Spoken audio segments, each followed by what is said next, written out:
Ils ne sont pas les gambadés dans le Verdon, ou pourquoi ils ne sont pas les gambadés dans les Pays Basques, ou en Bretagne, dans la forêt de Brocéliande. Non, ils sont venus gambader ici, entre le 15 et le 22 décembre, au 12 matin. Bon, c'est qu'à mon avis, ils s'attendaient à quelque chose. Bon, vous avez un tas de trucs comme ça. Vous prenez des événements qui ont ni queue ni tête, vous prenez, moi c'est je l'aime bien parce que j'ai fait comprendre que je n'étais pas dupe. Vous prenez cet admirable député de la région lyonnaise qui est Georges Fenech, ex-président de la Mi-Minute, qui quitte la Mi-Minute en faisant cadeau d'un livre sur ce qui va se passer à Bugarach, donc en début 2012. Il est élu, nommé, enfin on s'en fout, c'est pas un problème pour eux, il est dans une institution de Lyon, donc il est franc-maçon, il part de Paris pour aller à Lyon, la grande ville maçonnique, la grande ville d'initiation, d'accord. Entre-temps, il nous prend un bouquin qui sort en janvier 2012, et en décembre 2012, hop, vous avez la grande ronde des militaires autour du garage. Bon, qui entre parenthèses, comme je le répète, nous a quand même coûté à nous tous 8 millions d'euros. 8 millions, parce que c'est pas Fenech qui a sorti son portefeuille en disant tenez, je paye pour l'essence, pour l'avion, l'hélicoptère. Non, c'est nous qui avons payé. Bon, on sait bien parce qu'en plus, non seulement on a payé, mais on n'avait même pas le droit d'accéder. Enfin, la majorité n'avait pas le droit d'accéder à la fête. Il y avait une fête autour du garage, mais on ne pouvait pas accéder. Mais par contre, on avait tous payé le billet. Donc, voilà, c'est comme ça. Bon. Mais, comment dire,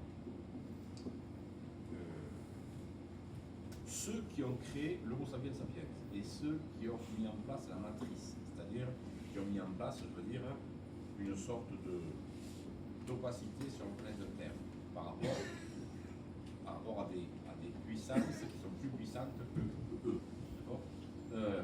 Ils ont laissé, quand ils sont partis, quand ils sont repartis physiquement, un peu après l'époque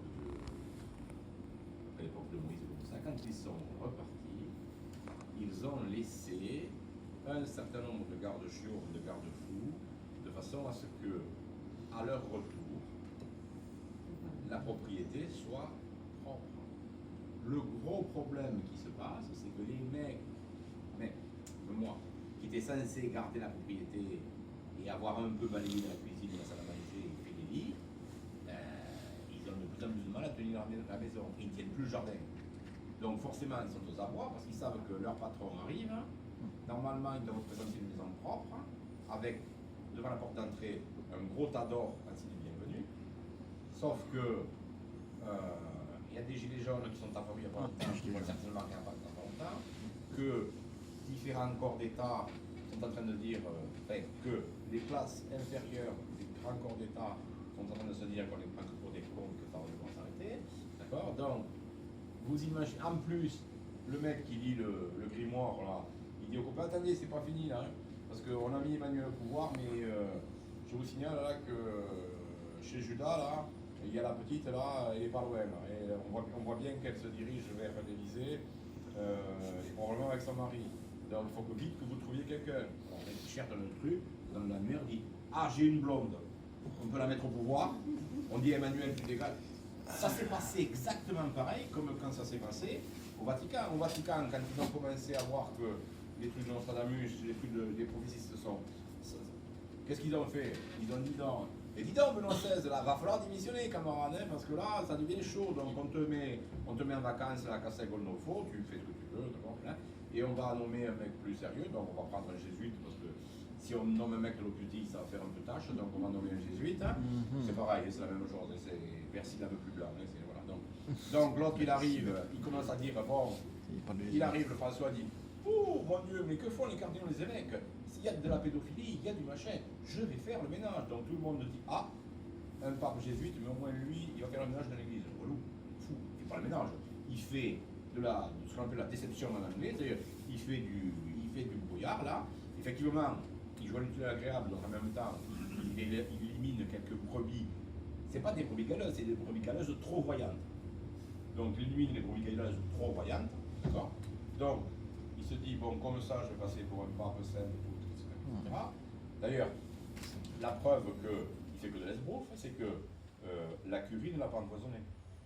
Donc si la curie ne l'a pas empoisonné, c'est qu'il dégage quelques... C'est le même problème, c'est la même chose qu'avec Benoît XVI. Benoît XVI, je l'ai dit, mais t'inquiète pas hein, pour tes Noëls, de ton argent de poche et de ta commission. Ce sera pareil, t'es payé pareil, hein, tu pourras faire pareil. Mais il faut que tu démissionnes parce que tu comprends, il y a un mec, il y a des années, il a dit qu'il y aurait tant de papes, que le dernier serait un pape noir, etc.